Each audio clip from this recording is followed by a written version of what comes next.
right, everybody. Thanks for tuning in. My name is Alex Studer, and I have been asked by Truott to be a guest host for Tuesday's broadcast of The Story Behind the Story. And today is my very first show, so thank you all for tuning in. Thank you to Joe McNeil at the Micro Effect. You folks are doing a great job over there. Please support the Micro Effect, everybody. They operate on a shoestring budget, and they need every penny of your donations. You can subscribe to the archives for $20 a month, and boy, do you get what you pay for. You can call in, and if you have any questions during today's show, there's two numbers to call. One of them is an 888 number. It's 747-1968. The second number is area code 208-935-0094. And anybody with free long distance, please use the latter of those two numbers. Also, feel free to please go to TalkStream Live and put your vote in and help us get our ratings up there. This is a big show. We have a huge audience today, and hopefully my efforts to promote today's show have paid off, and we got some new folks tuning in today. If all goes well today, I'll be bringing to you some very, very special guests, and I'm very honored to bring to you. Peter Moon has agreed to call in and for the first hour, and for the second hour, I hope to be bringing you Russ Dizdar. So the conversation today is going to go way down the rabbit hole, folks. So strap in. We're taking express freight elevator all the way down. Okay. I just want to bring a couple things to your attention before we bring on our first guest. As of right now, I have been made aware that there was yet another school shooting, this time in St. Louis, and you can all check the news headlines. I'm sure they'll be talking about it the rest of the day. Okay, let's jump right into it. Hello, Peter. Are you with us? Yes, I am. Thank you so much for calling in today. I know it's a special day for you, and I'm peeling you away from your daughter, who's cooking you a splendid dinner. Thank you to your daughter for allowing you to be free for this short period of time.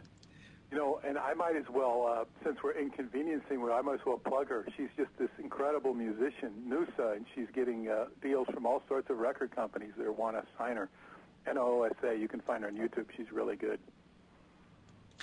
Great, and I've just been notified, folks, that sorry, we're not on TalkStream Live anymore, so forget what I said about that.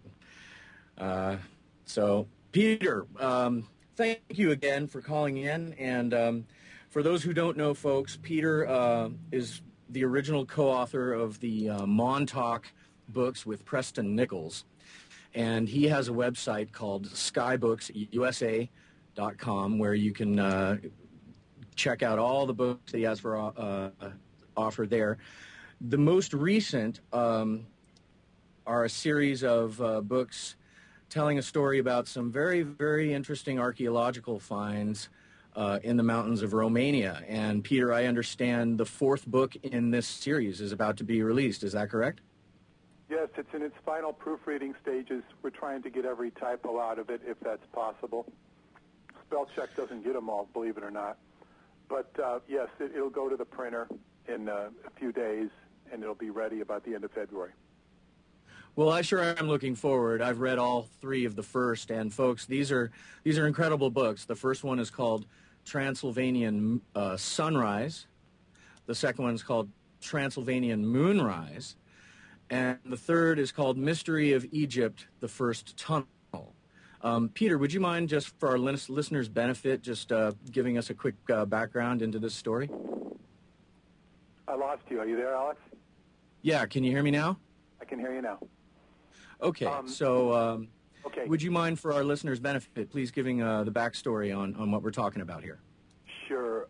I was approached by a Romanian publisher Sorin Hormuz, who actually was an editor at a publishing house in Romania, and he was asked to review the Montauk Project Experiments in Time, which I did with Preston Nichols in 1992. He said, "Is this suitable for editing?"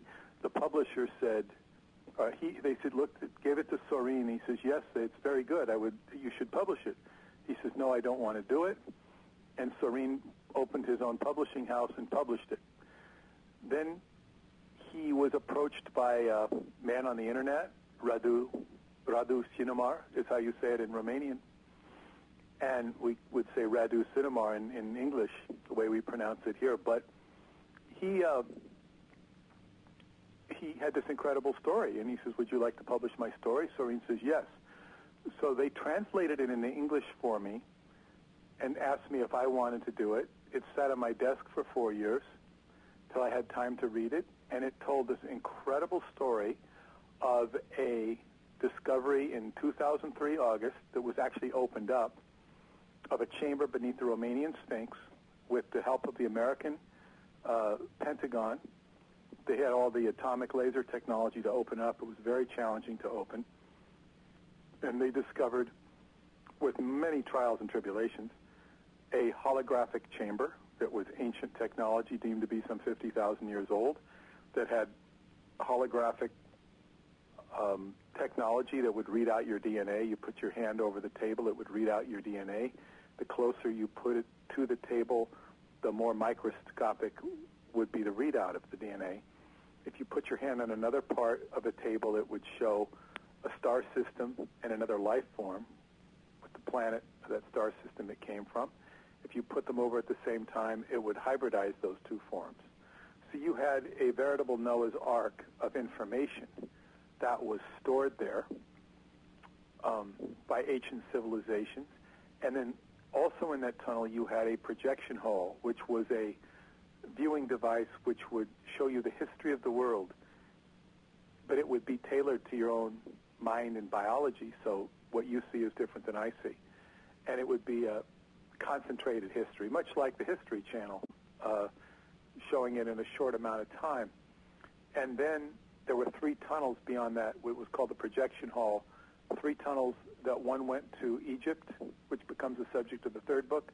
One goes to Tibet with offshoots to Iraq and Mongolia. And the 3rd tunnel mysteriously goes into the inner earth, and it's not described.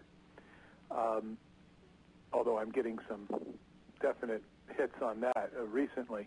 But that's the subject of the 1st book, much of which concerns the person who's responsible for making this happen, Cesar Brad, who was born as a psychic with a huge umbilical cord.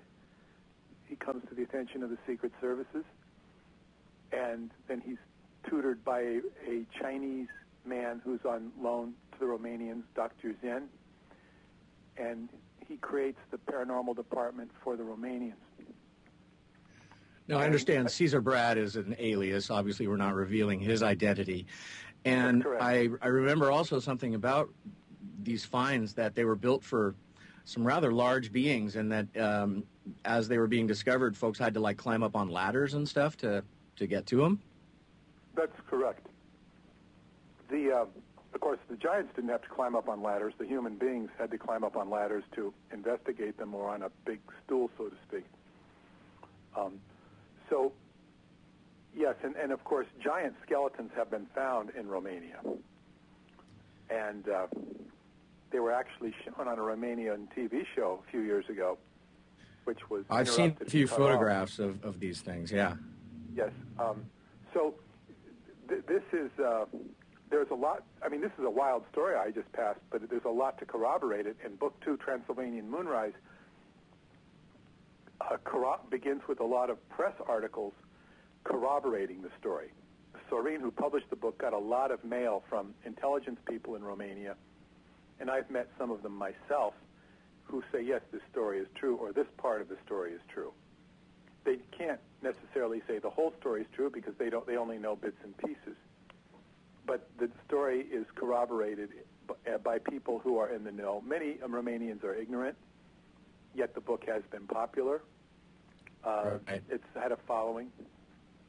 And the The second book picks up it where this one left off in some respects, in that Radu is approached by a strange man named Eleanor, unique man, and Eleanor contacts the publisher, so I know he's a real person, and tells him that somebody wants to meet him who's a Tibetan Lama. And they meet in the evening at Eleanor's house in a nice section of Bucharest, where the whole beginning of the book is a whole talk about alchemy, because Eleanor is an alchemist who was taught this by an ancient ancestor who was hundreds and hundreds of years old, because it's a tradition that was passed down. There's a whole story. But when you read this chapter, and I had to pay to get this translated, and when I looked at it, all the amount I had to pay, I said it would have been worth it to pay just to read this book, because it was like you were being initiated into a way of alchemy that you will not read in any other alchemical book. We're not talking about romantic alchemists or alchemy that does not make any sense. No, I studied chemistry in school, and I've never heard anything like what I read in this. Exactly. It's a live tradition. We're talking about a live tradition, not a bunch of symbols that people can't figure out. Alchemy is interesting if you go, but you have to read between the lines to really understand regular alchemy, because it's all written in code. This guy begins to give us some clues. The most interesting part about this character is that Radu wrote me a letter over a year ago saying I would meet him. This did not happen in the time prescribed. Things have apparently been delayed. There's been a lot of things that have been delayed, and that's one of them, and it stands to reason I will meet him. I might have been in his neighborhood when I was in Romania. I have a way when I'm in Romania now of stumbling in very close areas that are very too close for comfort, but that's more of the more recent developments. I think I stumbled into one of his neighbors.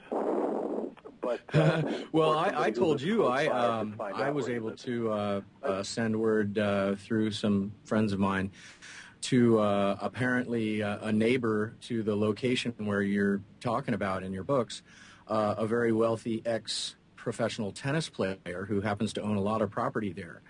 And he seemed to come back with some sort of confirmation that, yeah, there's something going on over there.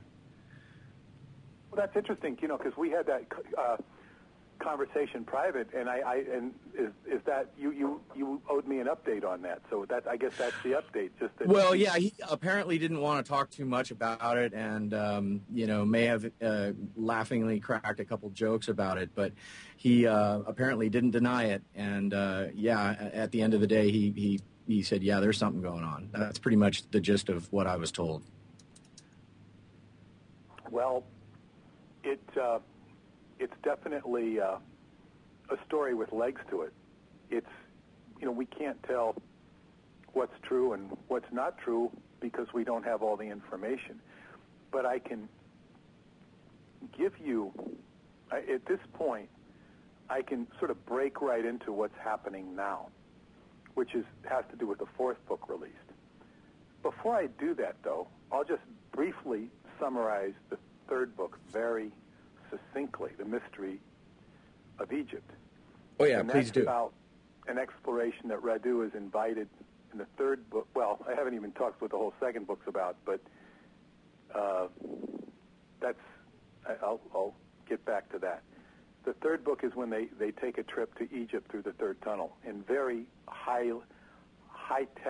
You get the latest state-of-the-art technology described for you from the Pentagon, because this is a joint force of Romanians and Americans, that the Americans had the technology to open this up, and the Romanians have the territorial imperative because it's their land.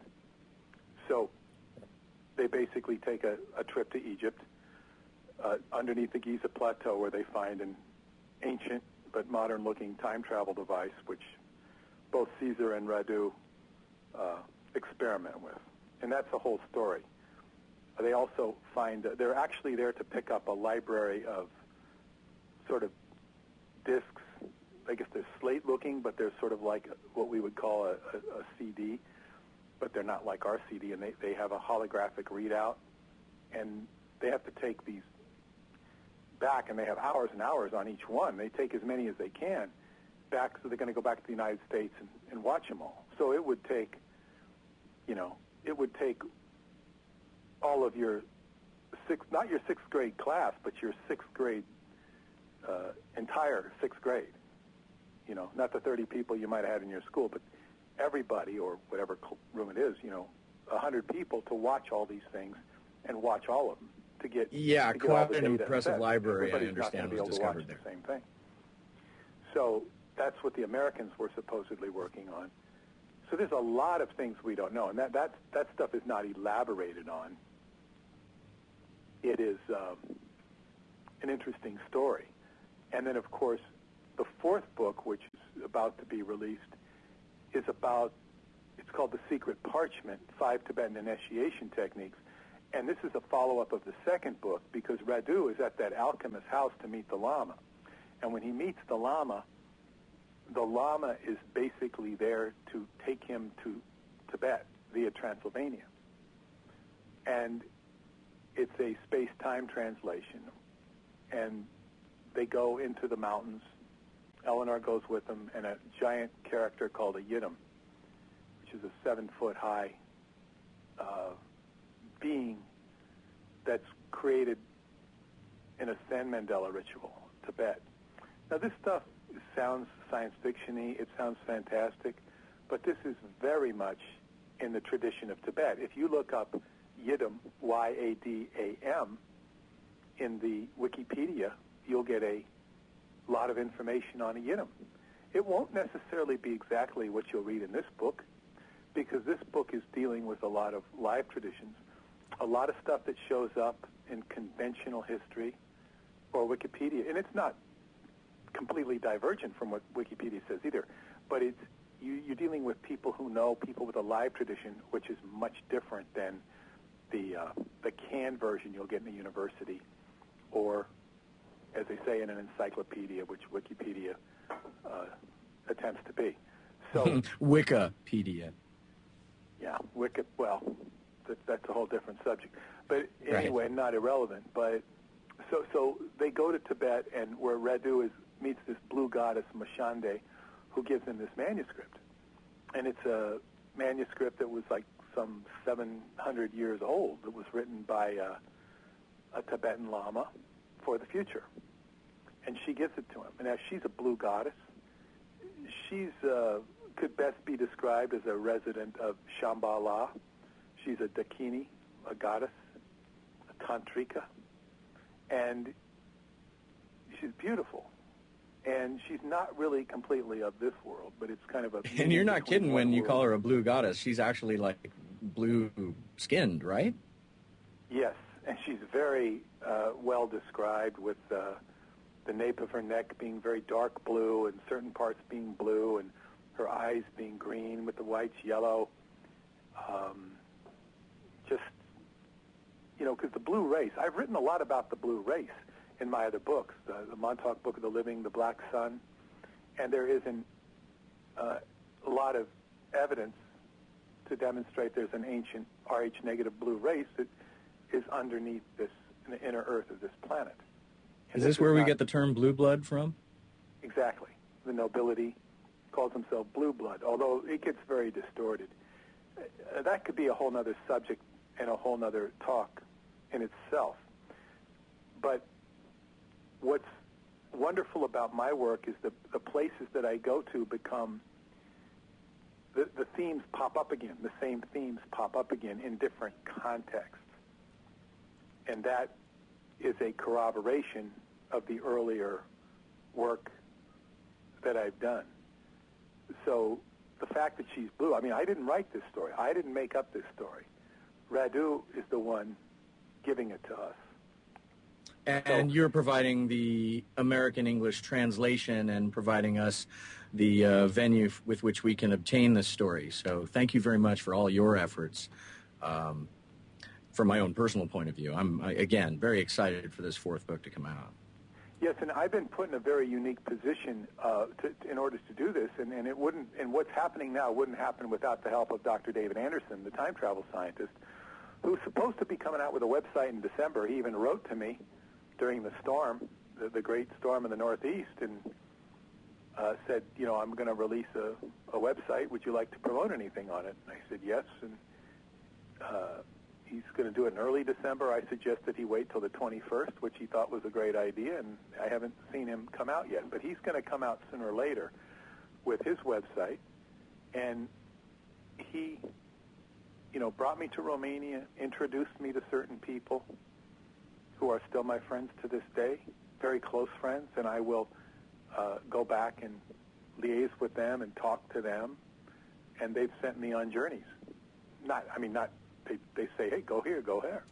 And one of the journeys they suggested I go on, I went on my second year to Sarmisegetusa, which is an ancient Dacian calendar of the Dacian, were the indigenous priests of the area. And in this area, which becomes the focal point of the new book, although the parchment is a part of the new book, the parchment is what makes all of this new story significant. Not only the way it plays out in Radu's life, but the way it plays out in my life. And Sarmisegetusa is the heart of Transylvania. It's the sacred place of mankind. And we learn this. It's like the ancient, according to this text and the research that's presented, and it's very meticulous, and if you want to argue it, argue the scholarship, don't argue with me, is that Romanian, the roots of Romanian are the Indo-European language. Now, and he explains why, because you'll have a root like Ra, which I think it means emission or flowing outward, but like the sun god Ra. All these things are a derivative of Romanian in many words, and he explains the rationale and the reasoning. Like there's languages in France they speak today that the French don't understand, but the Romanians do because they're closer to Romanian. This goes back to the Cathars or Cathars that we know from the people who came from the Bulgarian area. Yeah, and today we're calling them Edomites. I know exactly what you're talking about. And the Bogomils, and these people came from the Bulgarian area, and that's not disputed in conventional history, but they came and settled in France, and of course that language is understood by Romanians. There's more that could be said about that language. I don't exactly know how it relates to Languedoc, which means the language of Ak, the language of eight. Ak is light, or eight being the infinity. The Egyptians called Ak, A-K. In music, we call an eighth step an octave. Well, yeah. Eight and Ak are very much related. Even the term Enoch, which comes out as Ionok, Ion is I in Hebrew, Ak is also 8. You have double I's, or the figure 8. But this Transylvania is surrounded by the Carpathian Mountains, and the Carpathian Mountains protected and insulated Transylvania during the Ice Age. So this was like the core place of where humanity emerged from.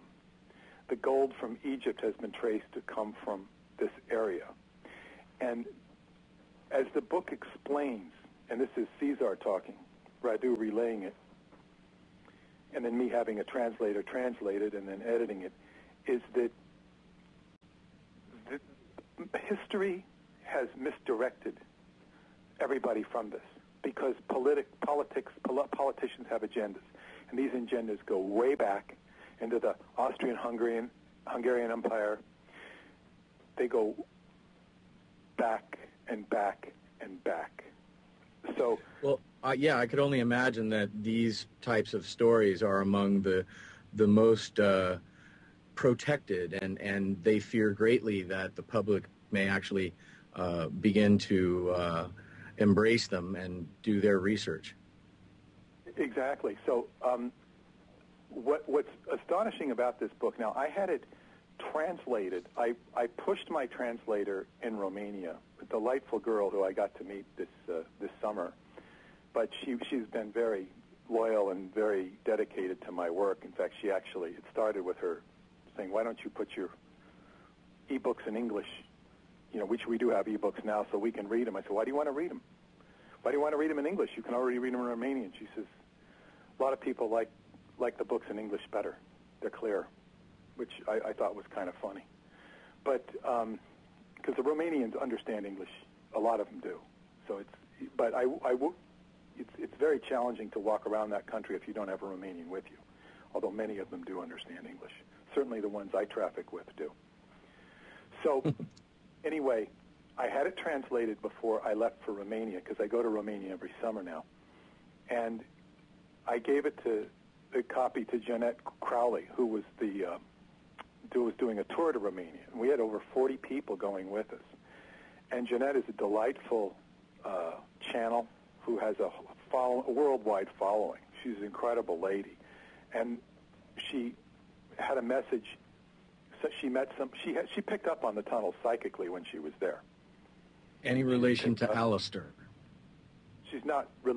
She may be related to Alistair, but we don't know that. She's a delightful lady of Just curious. Gaelic descent, reddish hair, but she's delightful. She's not like what you read about Alistair at all.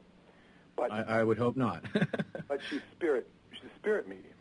So she was told the white wolf would protect her, and she meets this girl Anna from Denmark, who's with her, and Anna says, "You should read Peter Moon's books," and all this is, and explained to her, because she was up by the Sphinx. Oh. So she found out only years ago.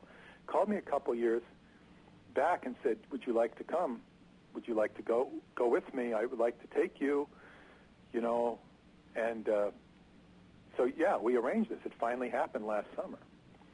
And we had about 13 Romanians, and the rest there was only two Americans on the tour, plus her husband, and me. So there were 5 Americans. The rest were from international audience, a couple from Australia, people from Denmark, Sweden, UK, and Germany, and Holland, a few other countries. So we had an international group. And that's quite a team. Yeah, we went to the Sphinx, and then from the Sphinx, we walked up to Mount Omu, which is the mountain of mankind. Omu is mankind.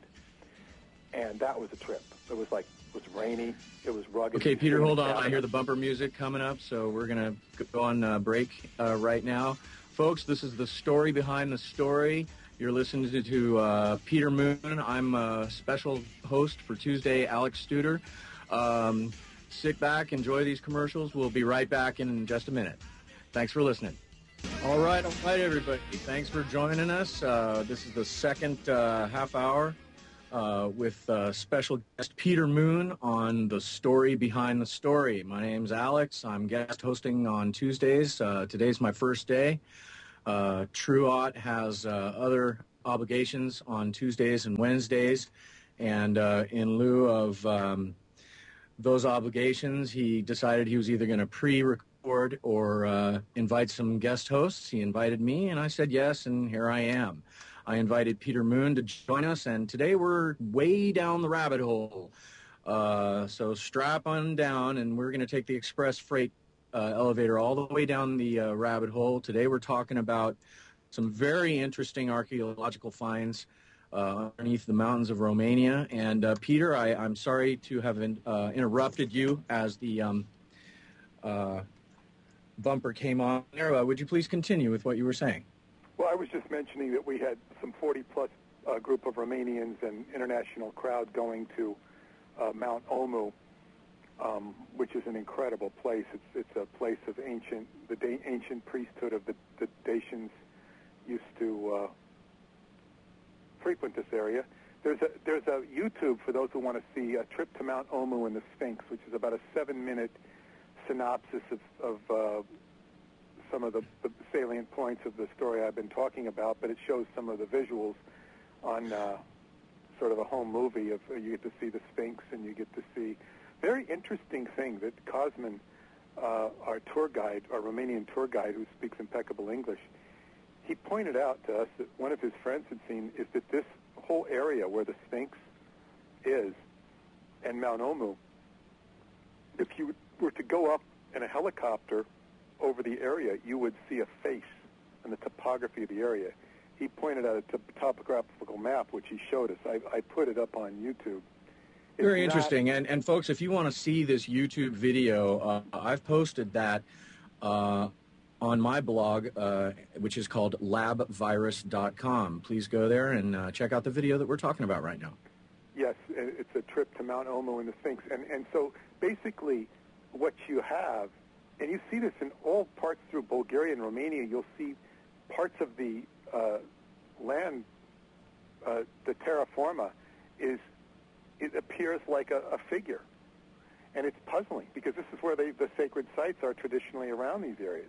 It's a place in Bulgaria you see a human face etched out of a cliff, but it looks like it's rock, and you say, is that nature or is it not nature? And it's almost as if nature is demonstrating an intelligence in these areas. Now, you can't tell when it's, who did it or if nature did it. The Sphinx itself is somewhat like that. But according to Shintoism, which is, there's animation in all matter, has spirit inside of it. And you begin to feel this and see it. That's certainly what I'm learning in my experience in Romania. And the whole story gets deeper, and I will try to take us there before we go. But anyway, and Mount Omu was August 11th. The next night was August 12th. We came down the hill. It's about a 3-hour hike to get there, and we spent the night in the cabin, which was very cold. We had nice wool blankets to keep us warm. And the next night was August 12th, the biorhythm of the Montauk and Philadelphia experiments. And I was just about to say that. Incredible dreams, these dreams which begin to gate into the future. And and I'm not going to go why they did. I've explained it in my newsletter in the new book. But it was like the REM state of the dream was tapping into my past and it's connecting it with the future.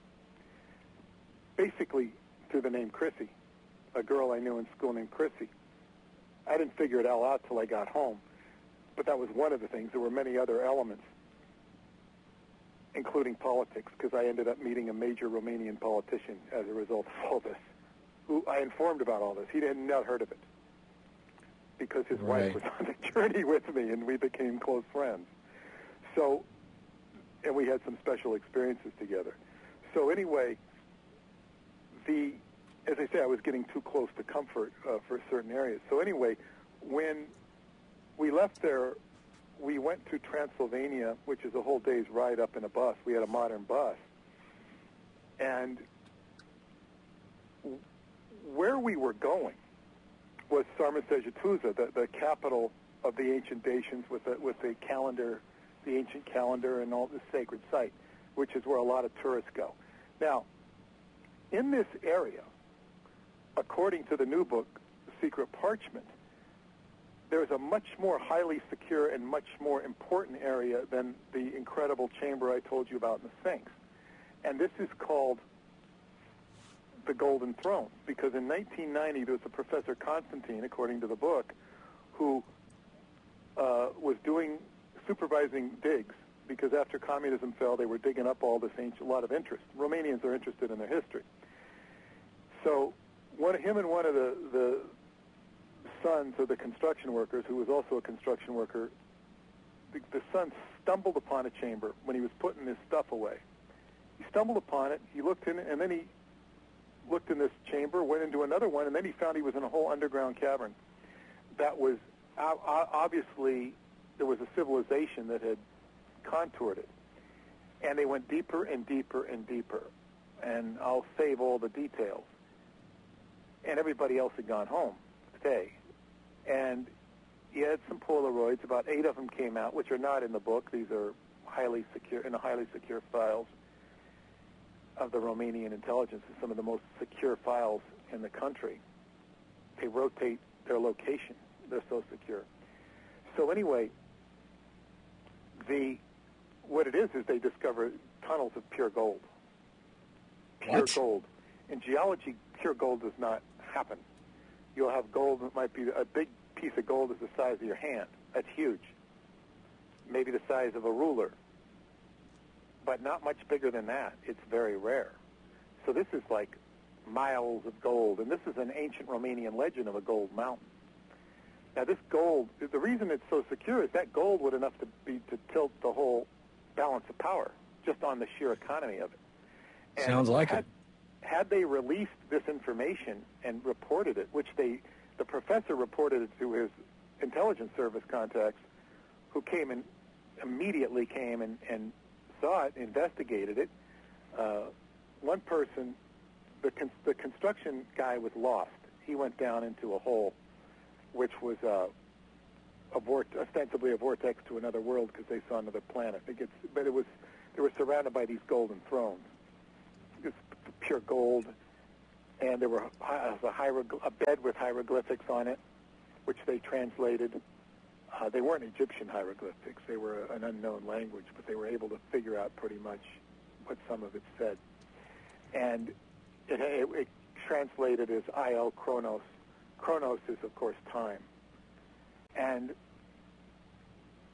this is like where the worlds meet,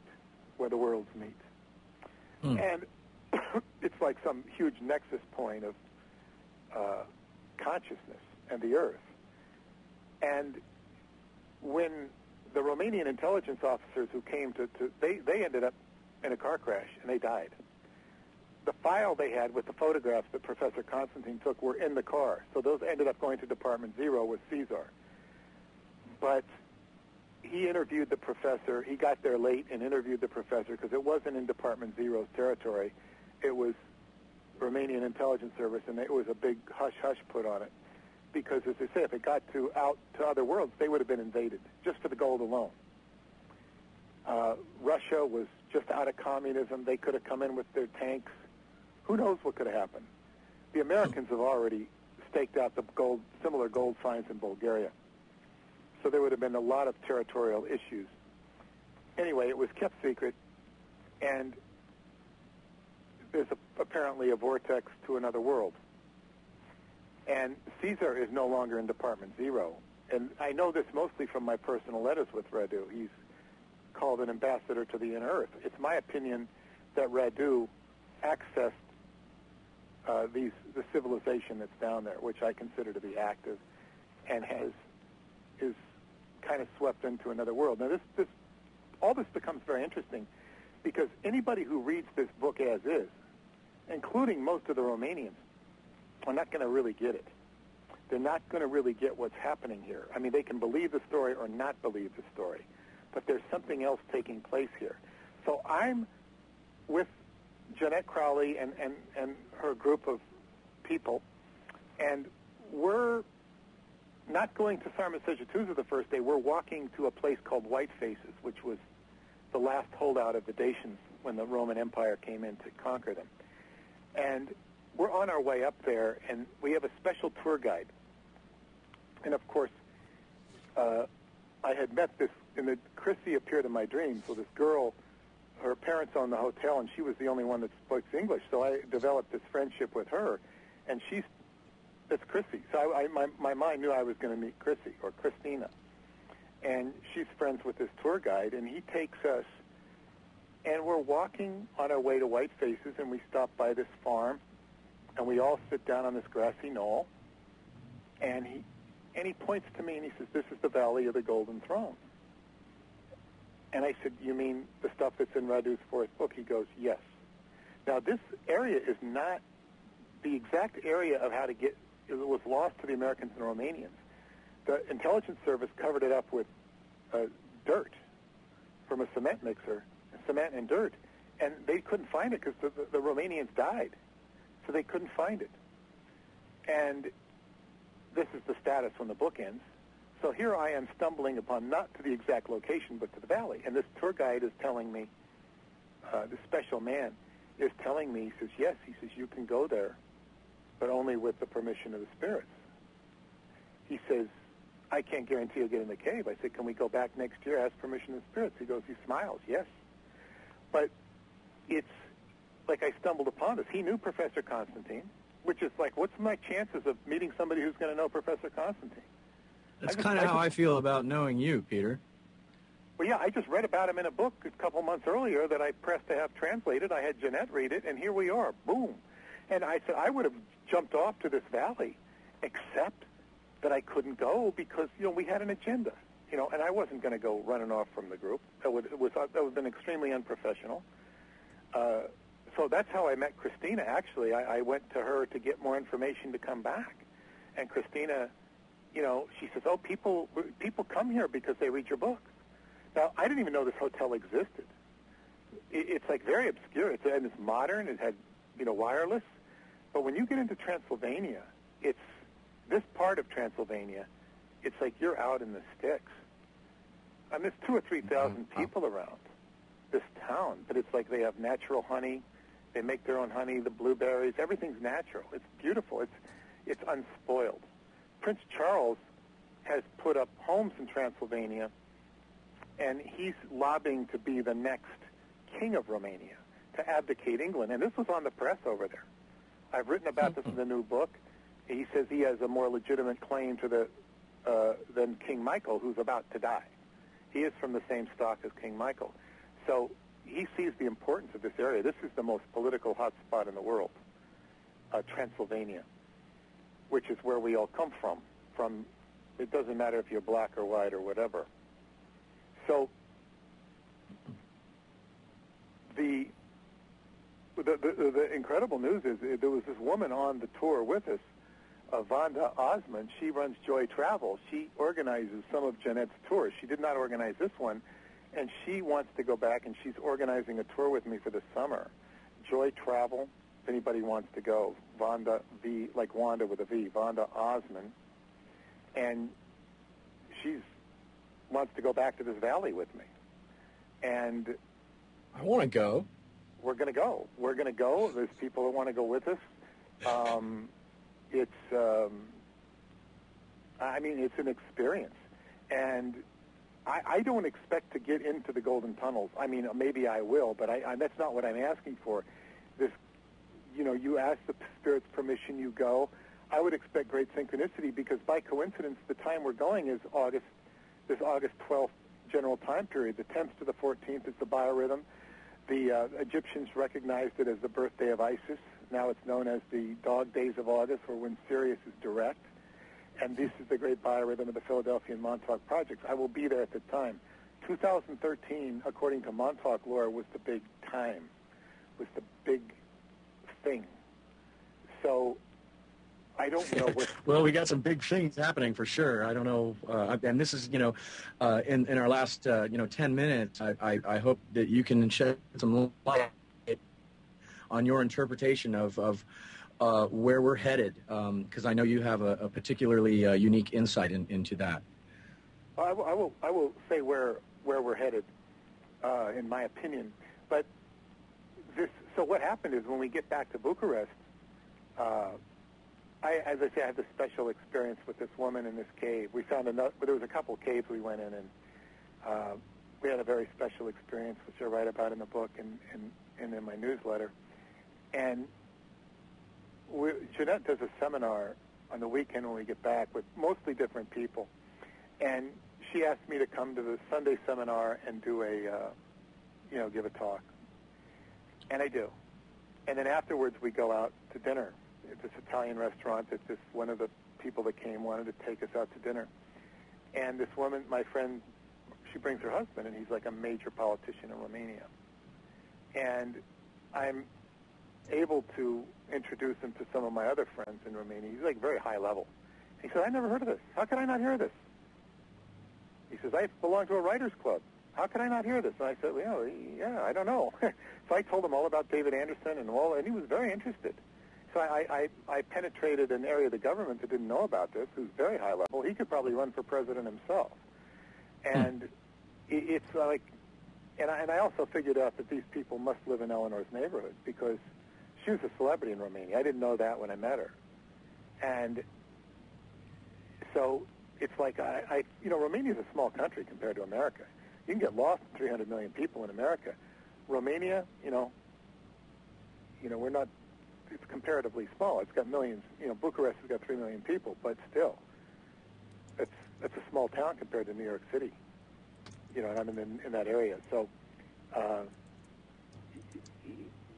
I'm pretty well known there, and right. I stir up a big pot, which is not really my intention. I'm just doing my work, and I concluded at the end of that seminar. I said, I think I have more friends in Romania than I do in America. And when I say friends, I mean active friends, not people I've known or done stuff, but it's like people right. who are a part of my life or will be a part of my life when I go over there, because there's so many of them. And they're so, it's become my second country. And this is the adventure. Now, where we're going, as we've been subjected to these school shootings, and what I say about the school shootings is the astrologer pointed out to me, this all happened right after Uranus went direct in Aries. It was going retrograde. Uranus in Aries, which is ruled by Mars, those two planets are volatile. You're going to see this sort of violent stuff or that aspect for 7 years. Doesn't mean every day is going to be filled with violence, but this is a astrological iteration. Now, all of these horrible things that occur in our consciousness that you get through the conspiracy circuit, which is enough to drive anybody nuts. Amen to that. Which is exactly what it's intended to do. It's the microcosm and the macrocosm discussed in the new book, not by me, but they are reflective one in the other. Everything you see in the macrocosm, the outer world, is in your inner world and vice versa. So I would alert people to the birth stories of the Buddha.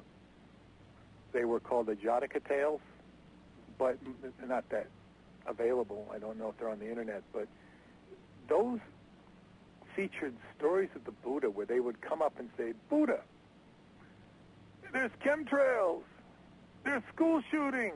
They tell them all sorts of stuff. Of course, I'm being a little facetious there. The sky is falling. Yeah, that's where it comes from. The sky is falling. They tell him this stuff. And they say, what are we going to do about the chemtrails? And he would say, that reminds me of a story. And then he'd go off and tell some story. And it would be a story about a lion and a monkey and a jackal. And then at the end of the story, he'd say, well, you were the jackal, he was the monkey, and I was the lion. He was almost always the lion. Okay. Which is very significant. But the point is he never let these stories throw him off center. He never lost his center because he had cleared out his stuff. He was clear inside. So if you clean your inside, don't worry about the school shootings. I mean, if you're a policeman on the scene and you got to report it, and if you're somebody, like a David Icke in the world who makes a living out of reporting the events as he sees them, and there's other people besides him. He's more well, I consider Ike and guys like him and AJ controlled opposition, and I've done a lot of research whatever, into this. without even going into that. But I'm just saying, like somebody like Truott, who will go into these stories. I generally don't. My area is specialized. I'm not going to go into these stories like 9/11 and stuff. They go into them, and I appreciate that they do them, whoever they are. Whether I agree with everything they say or not is irrelevant. There are people that will go in and ferret them out. That should be done, but as far as the consciousness is, you have to look at what's in your own world and work on yourself, because if we have a bunch of empowered people, we will have a powerful culture, not a bunch of people finger-pointing about ridiculous circumstances and suspicious circumstances that you'll never get any satisfaction with the courts or with law administration. Right. So basically what I'm do. getting at is you're suggesting like the Jedis stay on target, and don't be distracted by this stuff.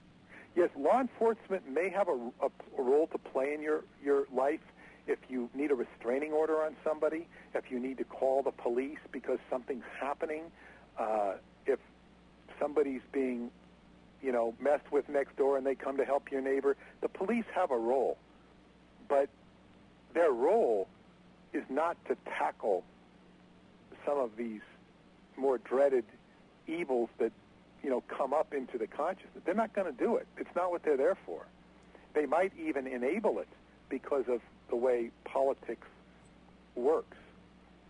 So, oh yeah, the future will be, your future is what's important, and how you negotiate your future, and how you deal with your own psychology, your own mindset. I practice Taoist Qigong, and that's very good at clearing the body, clearing the mind, clearing the spirit. That's what I recommend to people. So your future is going to be what you determine it to be, and you have a choice. And I'm not saying neglect.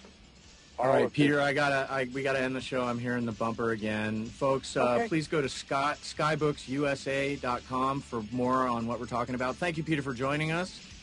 You're welcome, Alex. Nice to talk to you. Stay tuned for the second hour. We'll be bringing, hopefully, Russ Dizdar up to the show. So stay tuned. We'll be back in a few minutes with the second hour of The Story Behind the Story. Welcome back, everybody, to the second hour of The Story Behind the Story.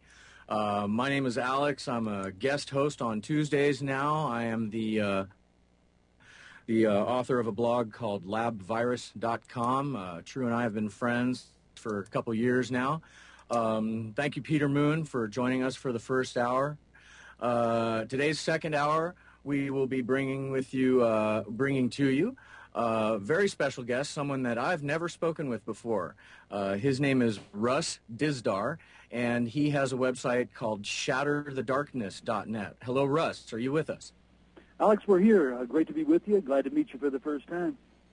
Well, God bless you, sir, and I really appreciate your time to call in today. I know that you've been very busy. I've been following you on a popular social media site whose name I will not mention for a little while now. And you are researching some things into satanic ritual abuse and some other areas of interest that I share deeply. And I would very much love to hear from you in this hour that we have. Anything you want to talk about. So please introduce yourself to me and our listeners, and let us know what's going on in your world. Sure. This is Russ Dizdar, and we have been involved in working with satanic ritual abuse victims almost 30 years now, and going all the way back to about 1979. We were already doing, engaging young folks into Satanism and doing deliverance and dealing with demonic stuff, but we engaged something different once we started getting in with, they were multiple. They had subpersonalities. They had a deeper kind of demonization. It all begins when they're, babies, and, we just began to get into it in the 80s, and then all of a sudden we were just inundated with numbers of individuals. So we decided to go to every training, read every book, go to every place we could. It involved taking us to multiple states and trainings and law enforcement training and then just victim after victim. So we spent thousands and thousands of hours and just days in engaging the military side, the transgenerational side. We now say that the primary issue is still just dealing and helping to bring healing to the victim. But, Alex, there are, in our research on it, because we decided in the 80s to build a team that would try to verify what's going on. So we went after it. And so now, today, we're kind of screaming out saying, listen, this is so broad that it's so big. It's in Russia, it's in Europe, it's in England, it's in Ireland, it's in Canada, it's in Australia, it's throughout the United States. We estimate 4 generations of these ritually abused, they call themselves chosen ones, up to 40 million. I call them Edomites. It's astounding. Can you hear me now? Sure can. We've over in our little group, we've got a name for them. We're calling them Edomites, as they're being descended of Jacob's brother Esau, also known as Edom. Okay. Okay, and it's an agenda. That's the big issue, because once you deal with the victims and then you look at who the perpetrators are, and you see how broad this is and why they are being developed. It's one thing to look at the victimization. That's a big issue. But on the other side, we're looking at why they are being created and what's connected. The bloodline issue, the demonization issue, the programming issue, programmed assassins, programmed sex slaves, programmed for the coming chaos. In the United States alone, every single city has numbers of these victims, and not all of them are seeking healing. Many of them are what are called intact, and they're going to do what they believe they're programmed to do. Upon being triggered by a handler. Absolutely. That's all it takes. And we've seen that in action. We've run surveillance on it. We've recorded it. We've watched how it works. All it takes is a single phone call with 3 tones or a particular set of tones or a phrase, or an envelope that's delivered. Or a phrase. It's whatever trigger was given in the context of programming and putting a sub-person down. Then when that tone or trigger or call or whatever is given, that sub-person, highly trained, highly demonized, will come forward and accomplish its task. And right out of the Manchurian Candidate. Oh, exactly. Listen, Alex, this goes back to, and this is why I say it's not just in our material. We can go back to G.H. Estabrooks, a world-renowned, in the bad sense, psychiatrist, psychologist that was hired by U.S. military, in a book called Hypnosis, where he has a chapter that he calls the weaponization of this process. He defines in that book how they've learned to create sub-persons in U.S. military soldiers and program them to be, he lists assassins, reconnaissance agents, infiltrators, disinformation specialists. That's written in 1947. 1947. Interesting year that year. A lot happened of nefarious origin. Russ, I've been studying this stuff for quite a few years now, and I basically got led into it as I began researching a group known as SciTech, and they run a business out in Hawaii where they promote remote viewing. Mm-hmm. And I looked at, and I'd seen a film by a guy named Marshall Thomas, a documentary known as Monarch, the new Phoenix program, in which the 3 principals are discussed who put SciTech together, and those men are the subject of a John Ronson book called Men Who Stare at Goats, and their names are Lieutenant Colonel Michael A. Aquino, who some believe to be a product of Joseph Mengele, retired Army General Albert Stubblebine, who formerly was head of INSCOM, and Colonel John B. Alexander, who used to run Los Alamos Labs. So I'm going to hand it back to you, and I just wanted to say that. You're absolutely right on, Alex, because I've interacted with Alexander. Of course, he denies the mind control aspects and told me to send victims to the False Memory Syndrome Foundation in Pennsylvania. Now, what he doesn't tell everybody is that the founders included Dr. Orrin and Dr. Jolly West, both mind control specialists hired from the CIA. So, yeah, on all those that you mentioned, including the connection to remote viewing, is part of this Monarch project. We've dealt with Psi warriors from Fort Bragg right out of that training that involved Michael Aquino, it involved Colonel Shannon, it involved Stubblebine and the rest of them. And the ones we engaged, Alex, they're very, very powerful. They have multiple subpersonalities, multiple programming. They can do numerous things, let alone they're deeply versed in ancient languages, ritual summoning languages, And their declaration, this is not mine, their declaration is they are the troops of Antichrist. They're going to be more fierce. They're going to make SS troops of Hitler look like choir boys. That's their phrases they've given me over the years.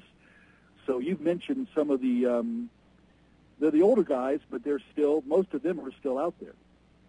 Yeah, I believe that. And, there's a heavy satanic element here. And this guy Aquino, who was, a former prodigy of the Church of Satan founder, Anton LaVey, he operated here in San Francisco for quite a while. That's where I'm calling from, Russ.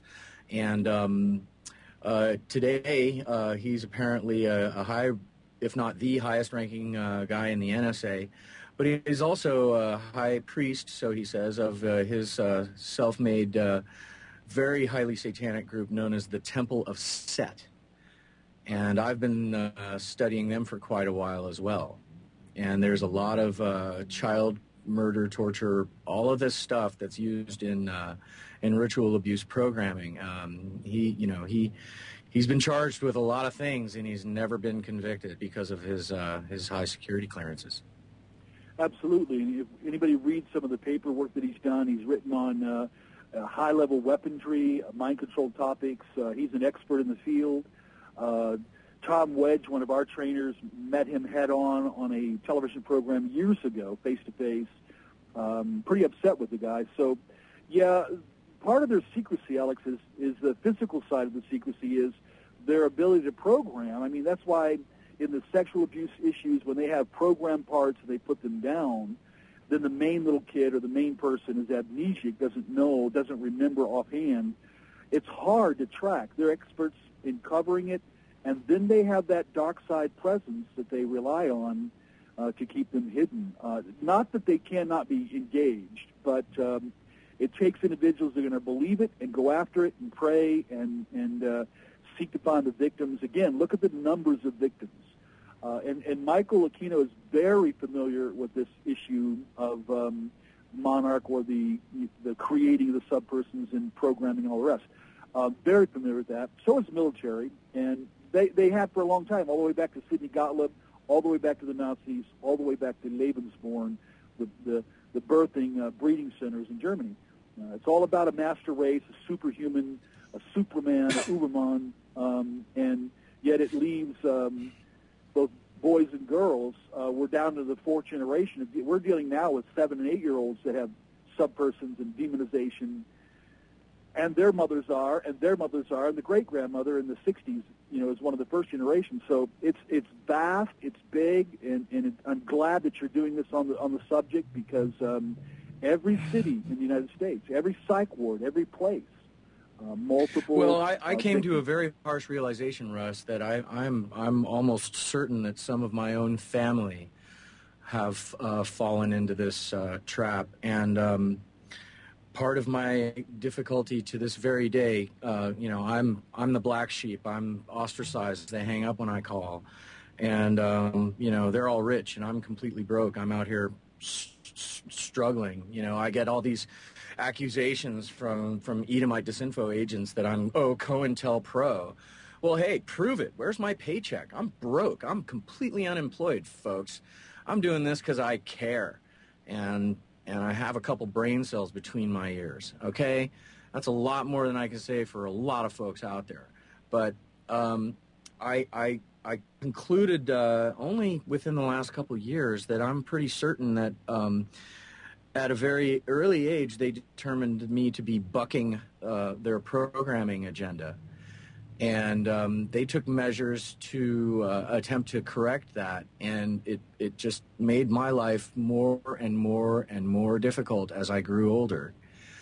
And I suffer to this day, but I feel quite confident that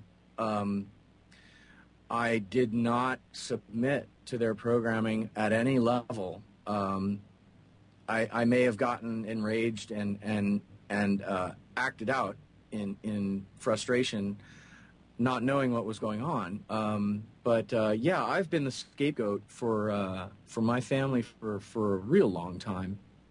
And now knowing and piecing together the connections to Yale and Oxford Rhodes Scholars, and there's a lot of that in my family, I'm almost 100% certain of what I just said. Well, and that's just it with victims.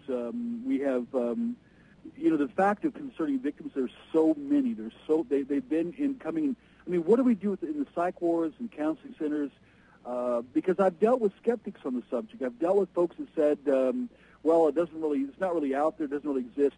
And I'm now saying, guys, the few that are still saying that are in massive incompetence because they haven't looked at, let alone the literature and the reality. But again, the psych wards for 30 years, the DSM-3, the DSM-4 among the American Psychological Association, they've had to come up with new diagnostics to how to deal with this because they've been overrun. They're in every one. And then law enforcement in the 90s had to come up with satanic crime cults or cops and units, and it became, it's there because it exists, and we have dealt with it. Other counselors have dealt with it. The victims by the millions are out there.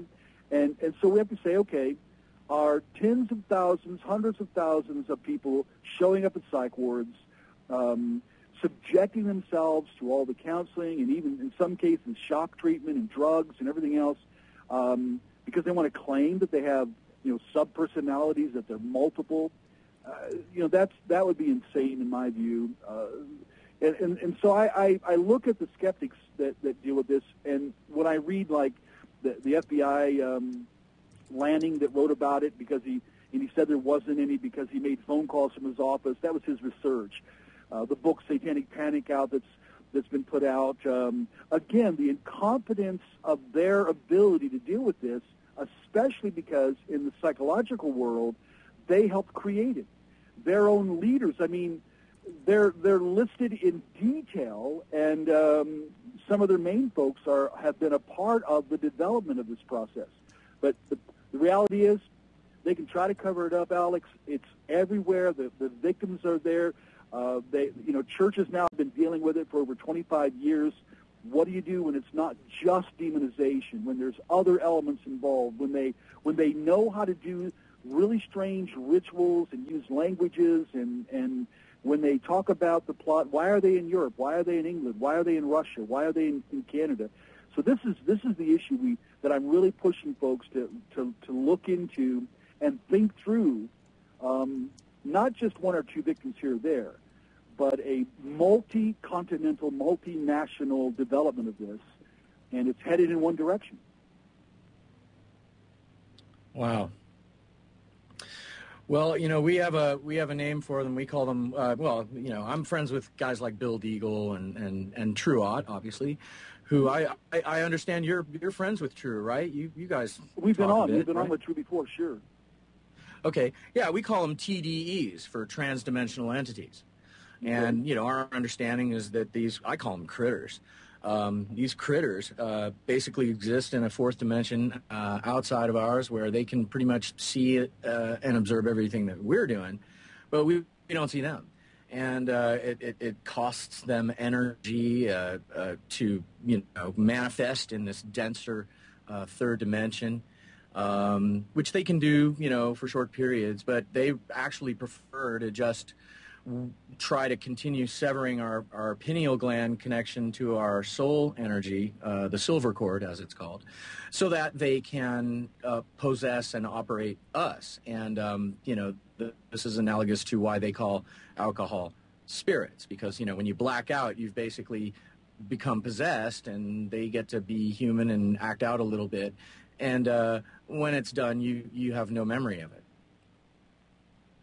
Absolutely. And it works together in this sense. In a panoramic view, the Spirit of God gives a picture of this in 2 Thessalonians 2. When in reference to the coming Antichrist, it also says this, that there is a mysterium, that's the Greek word, a mysterium, a secret network, satanically empowered. It's a global issue. That's what's behind the coming apocalypse of the Antichrist, the coming connection to counterfeit real supernatural stuff, but it's just absolutely counterfeit to the real. And there's so much of it, and that's what's prophesied. The end of days, the broadest deception in human history, but it also shows this.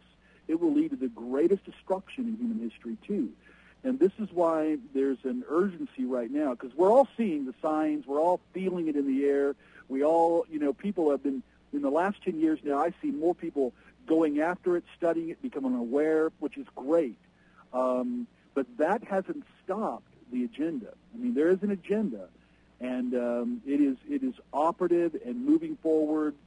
And, the bad news on the one hand is that dark side will continue to develop it all the way, as prophesied, but that God still has grace and enters in and redeems and comes and brings grace, and we've seen that happen. We've seen the sheer terror of these entities under the authority of Christ.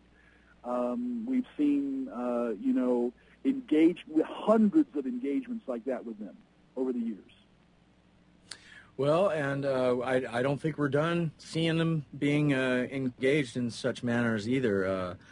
There's a lot going on in today's news, and, I'm wondering if you felt like talking about any of it. Well, yeah, I mean, we can talk about some of the shooter stuff today. I can tell you about behind the scenes. See, when I was brought in, because of our work, law enforcement individuals brought us in. Then they wanted us to teach in the academy on the subject, and then they wanted us to get involved with cases. Now, the difficulty was, again, law enforcement is trained to deal with the crime, just, deal with the crime and not deal with the religious aspects so as to get in a whole quagmire. Our difficulty is that we're not involved in just the reaction part of it. We're involved in the preemptive side of saying, you know what, since the 80s, we're going to go, because the stories are so bizarre, we're going to go and develop a team, and we're going to hunt it down. We're going to actually go multi-states, dig up bones, go to underground places, go to caves, go to buildings, engage people, go to military bases, old bases, wherever they take us, the victims would take us, or sub-personalities, sometimes in the middle of the night. And that's where we would begin to see, massive stuff concerning the underground, and be engaged, and be threatened, and be stabbed at, and be, shot at, and that's when the threats begin to come in. Yeah, rest in peace, Phil Schneider. Well, understood. I mean, we got back from the police academy training on advanced occult crime in Worthington, and the night that I got home, a woman calls and said that the stepdaughter's in the psych ward. She's going to kill herself. Would I go see her? I get to the psych ward of Children's Hospital. She's not even 14 years old yet, but she's been programmed inside. She has sub-personalities. This is one of the first ones we've ever dealt with. This is back now, gosh, this goes all the way back to the late 80s. And when we went there, of course, we led this girl to Christ, but we didn't at that time know enough about the programming issues and the rest. She was programmed to kill herself in honor of her mother, who was a priestess. She was to throw gas on herself, burn herself alive. And in the writings that she drew and the drawings that she drew, she explained that this would prove her love. So we began to hunt it down from that point, and from that point we got phone calls in strange languages, blood stuff put on cars, calls, people coming to the house, and that's part of what will happen, because they out there don't expect anybody to come after them. Right, and as you and I are talking about this right now, off in the distance, I can almost hear black helicopters firing up their engines, ready to come and start giving me grief, because I'm speaking out, and it's just a pity, I'm just a human being that cares about, our survival and our development, and it's certainly no crime to expose the truth about such evils that we speak of, and I would suggest they get a life and find something more constructive to do with their time. Well, and you're close to the belly of the beast in this sense. If you're out in San Francisco, just north of you is Bohemian Grove, in which we had victims. Well, see, and we had victims that were there in the 80s being used, monarchs, come to my home, and before the videos came out in 1994, they sat down and said to me, Russ, have you ever heard of Bohemian Grove? I said, no. So they sat down and drew on 11 by 17 size pages. They drew out maps of a place in the woods, all these buildings like, cabins and underground things, and then this owl. And they explained to me the ritual and why they do the ritual and all the rest.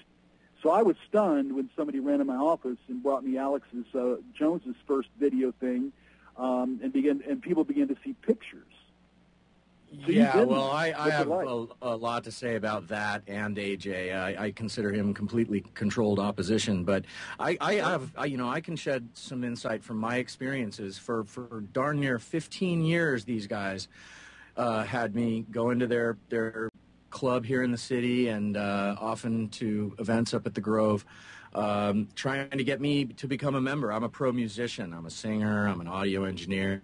I have a lot of skills that they use. There's a strong artistic contingency to the club.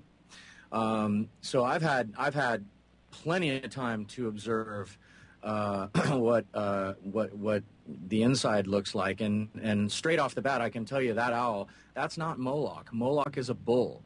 The significance of the owl relates to the spider, the story of the owl and the spider. It's Minerva and Arachne from Greek mythology.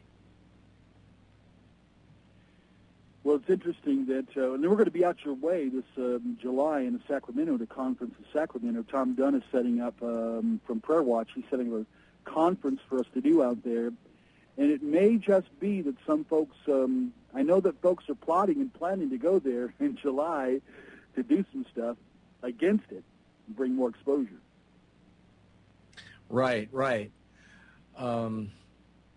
I'm so glad you called and we're talking about this, and I really wish to inspire others to do a little more digging in this area, because the rabbit hole goes real deep on this.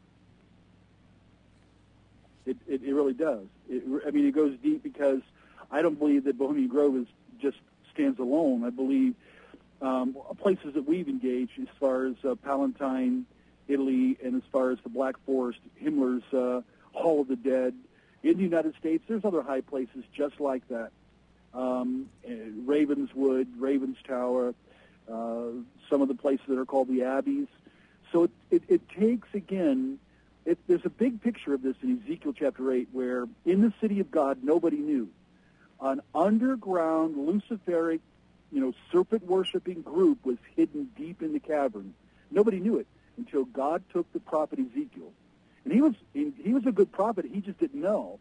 And it took God knew everything. And he took Ezekiel and made a doorway and supernaturally led him in.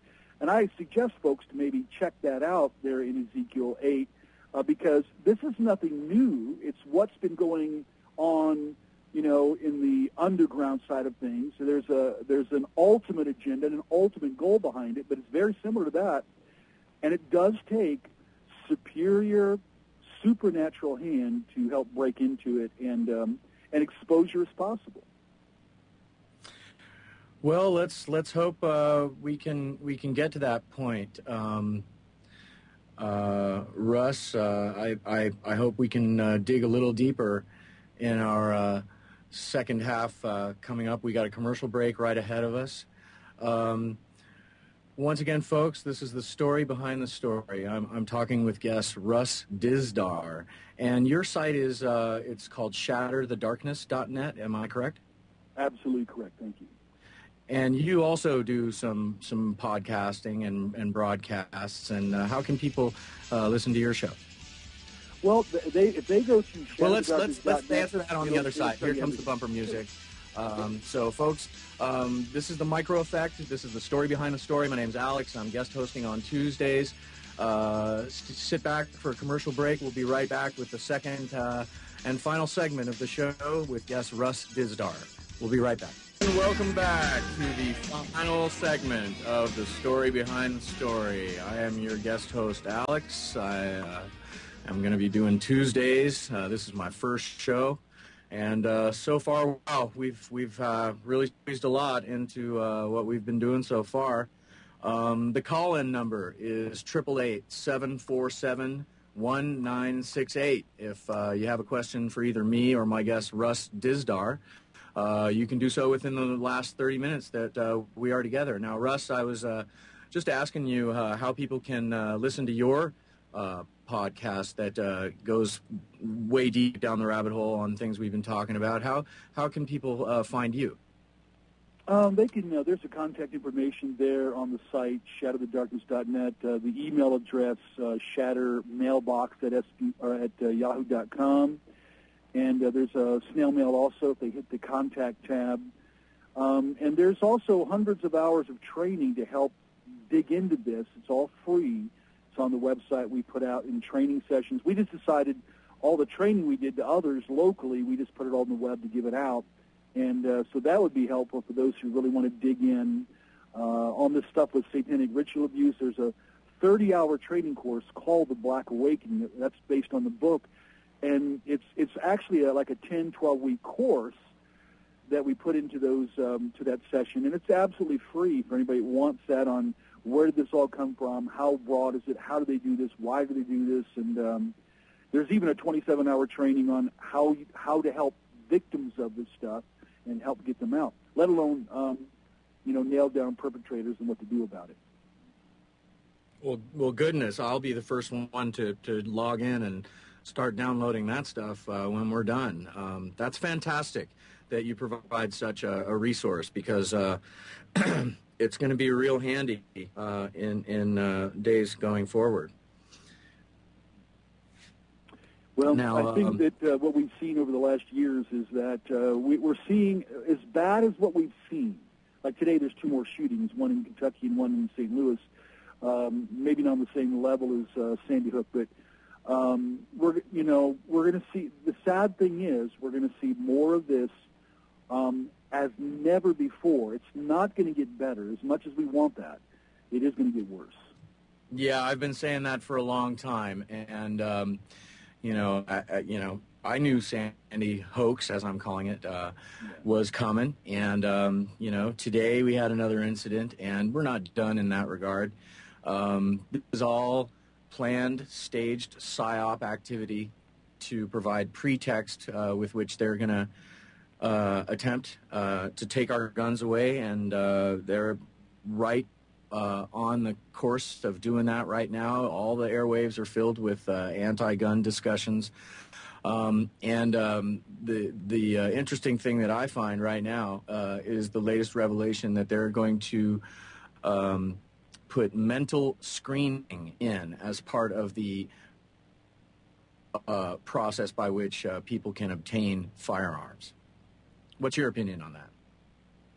I think, again, they're going after the wrong issue. I mean, to do any of that kind of things. I mean, the reality is we need to relook at Columbine. We need to look at the VTech shooter. We need to look at Holmes and Jared.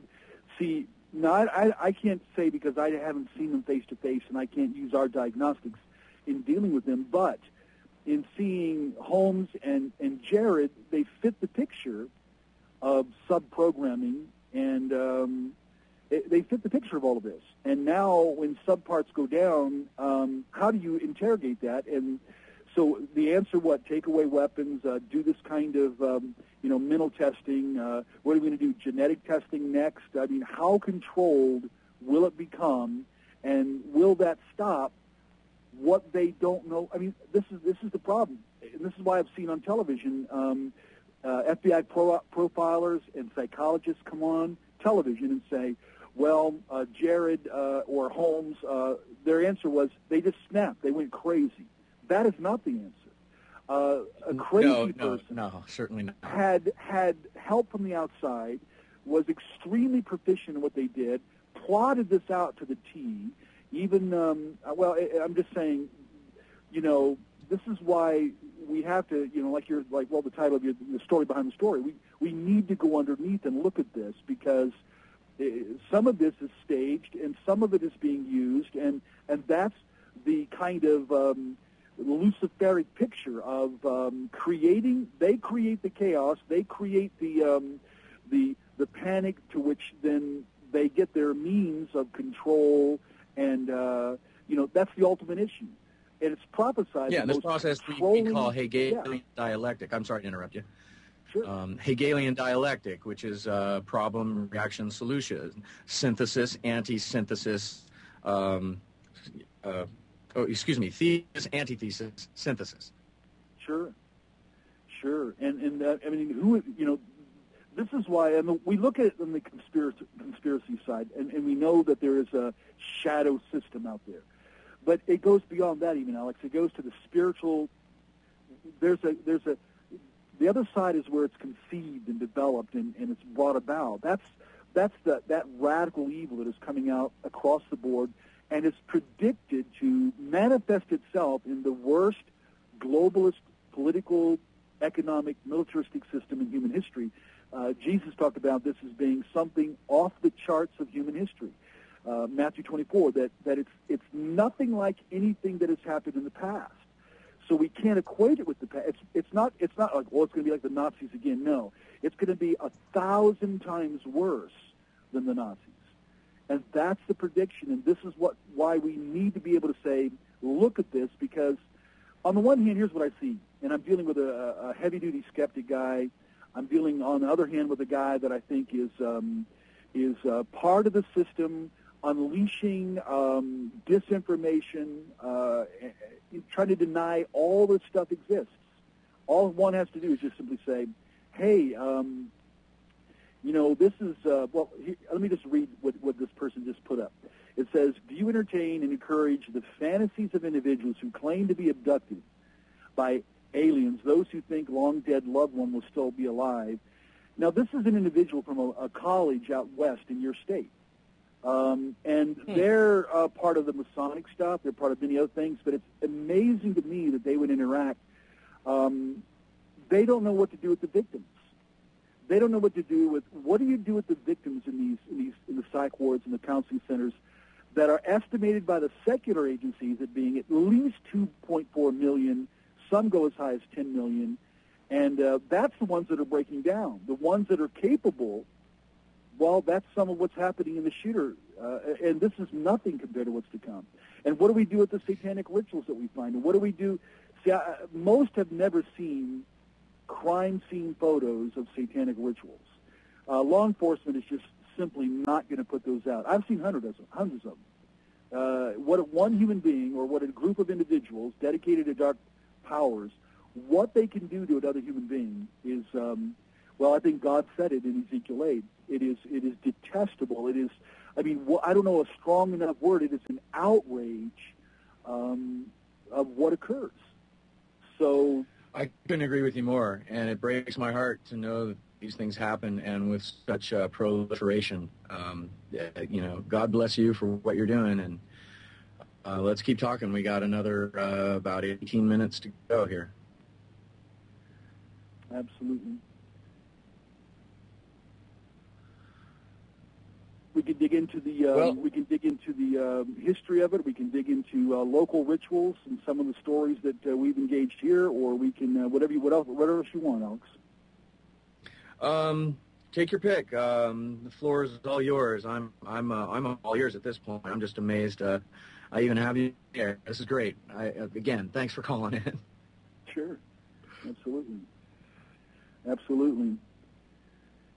I'll give one of the stories locally here. Again, just we couldn't get away from the fact that two girls, one on Satanic Rebels and one on Demon Rebels, the one was already slaughtered and left in an open field, but nobody found her. She was 14 years old.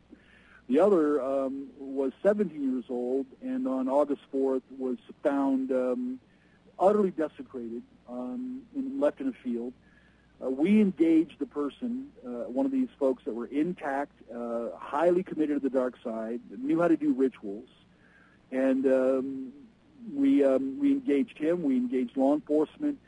To this day, I think it's about 14 years later, they turned it over to the FBI.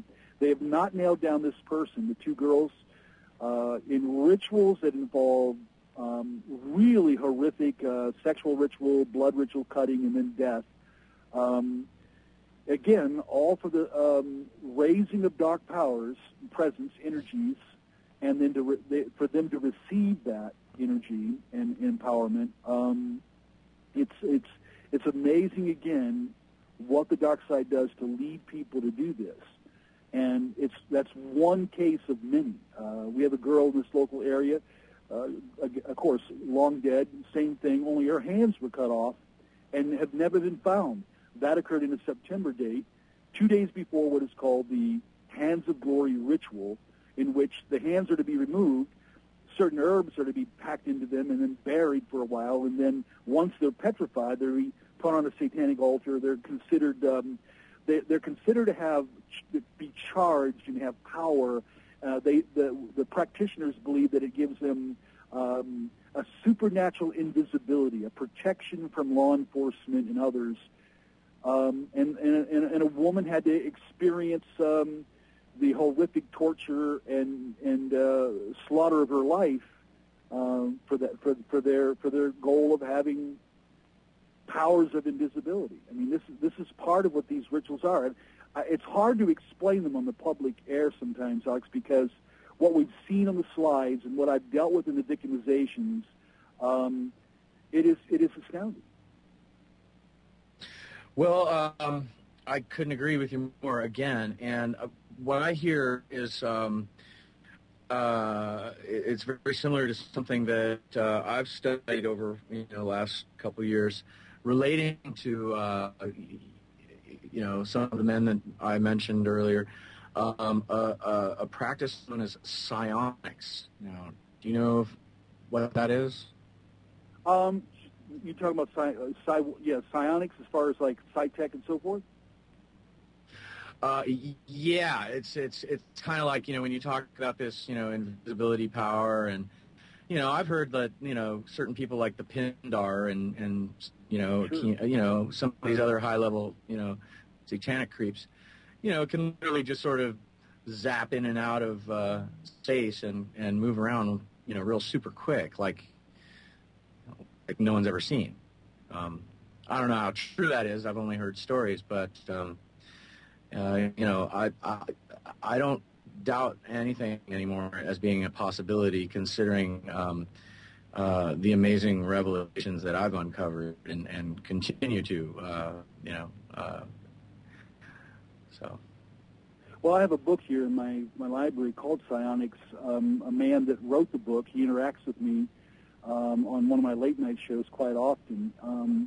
And again, his belief concerning it is that it's just, see, here's where, like the remote viewers too, we've interacted with quite a few there. Ed Dames, we said it for years because my background comes out of Golden Buddha meditation before I came to Christ. And we sat in a temple, we learned how to, empty ourselves, go passive, and the goal was to leave the body and engage ascended masters. So now I've been saying for years, with remote viewing and so forth, that they're interacting with a presence and power that they don't even know. The energy they're feeling emanates from the entities that are there. And so now Ed Dames has come out to finally acknowledge in his book, his latest book, Tell Me What You See.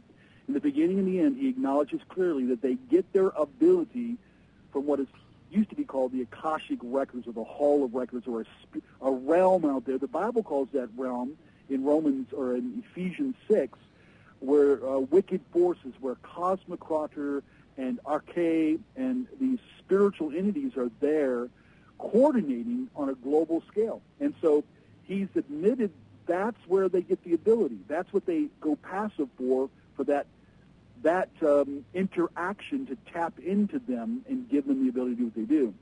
So we're now beginning to see some remote viewers acknowledge that. And we have one we did an interview with who got out of it. He even said it's not just the energy, Russ. We, with Lynn Buchanan and others, he says, we would feel, the guy straight from Stargate, we would feel, you could feel the entity walk into the room, Russ. That's what he told me in the broadcast that we did in the past. Whoa. Well, wow. Yeah, interesting times ahead, for sure. And now with the last 10 minutes that we have, Russ, can you shed any light on what your opinion is about where this is going and offer any words of advice to those, because, there are a lot of concerned people out there, and I know there are a few listening right now,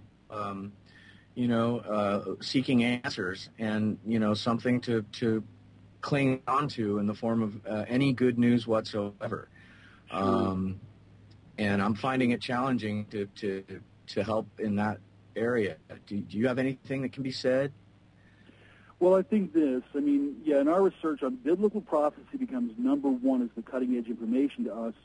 But it's that gives us the insight to say, hey, now look, this is actually occurring. This is not strange to me because prophecy speaks about this underground, corporate, global, development, but that it will develop to a certain point until that it's kind of like, if you think in terms of Hoover Dam, and, the dam is holding as of right now, though it's cracking and the water's, coming over the top and there's some leaks in it. That's the picture I see right now, where we're at. Where people are feeling bits and pieces of the water. They're feeling some of the rage. They're hearing the wall begin to crack. But Alex, sooner or later, as biblical prophecy says, and as the dockside the individuals that I've engaged, and they believe and they're wanting, it will not be incremental any longer. It will be all of a sudden an astounding break to where a massive, catastrophic, multi-continental collapse will occur because it's been plotted, and it needs to occur in their view so that they can bring nations, militaries, governments, the grids, bring it all down to the point of a feeling of annihilation, but the regime that will pop up out of nowhere, biblically it's said to already, that it will be in place. It'll be pre-existent, Revelation 13. It will, the Greek word is anabano. It will rise as if out of nowhere. That same, and see, I believe that it's intact now. I believe they're there now. And yet there's a couple of things that must occur, but then there will be that collapse, a chaos, unprecedented chaos, and then a new order that will rise. Now, the hope in all of this is this issue, Alex. The reason for all of this is because of the spirit of Antichrist, the coming Antichrist. This is all about opposition to God and ultimately getting to Armageddon. And the good news in it, and I'll say this because I wasn't raised in church, I wasn't raised in any of it. I was a bar-fighting, crazy, drug-taking, drinking, dude that tried to straighten my life out by going to a Buddhist temple and learning how to get out of my body, and none of it led me to God. And then one night, one individual engaged me and shared Christ, and I found a power and a presence and a love I never saw before, never knew before. And 37 years ago, when I received the living Christ, that hope and his presence and his love is what brings the motivation. And his presence and power and healing is what helps bring help to the victims and brings power and authority to bring exposure. And ultimately, the truth is, someday we all die. And what's the answer? God has the answer because of the death and the resurrection of Christ, and because of the coming gift of what I like to call it indestructible immortality, and that's in the hands of God. Well, amen to that. Thank you for those words, because I know a lot of people are still doubting the story of Jesus Christ. There's a lot of resistance to accepting it. Schopenhauer said, right, all truth goes through three stages. First, it's ridiculed, then it's violently opposed, and finally it's accepted as self-evident. So I pray for a lot of these people, many of whom I care about and I like, to learn and wake up and understand that it's not just learning a story of history, it's arming yourself for the coming spiritual war, which is fecal matter about to hit rotating blade apparatus time coming up. Yep. Bill Deagle calls it the ceremony of the phoenix, and just recently we were talking about how the U-shaped table at the United Nations, the center chair, is leaned forward against the table. And the deal here is that that's the chair that the Antichrist himself is going to sit in after the phoenix rises from the ashes, so to speak, out of the coming Armageddon. What do you have to say about that? Well, I agree, and here's what I believe. Because other than Christ himself, the Bible brings profiling of the coming Antichrist starting 2,600 years ago in Daniel. The most talked about person in Scripture outside of Christ is the Antichrist, because he brings about what the book of Daniel says, what Jesus says in Matthew 24, what the book of Revelation demonstrates in chapter 13 of Revelation, the most horrific, fierce, evil, spiritually deceptive, political, economic, militaristic system.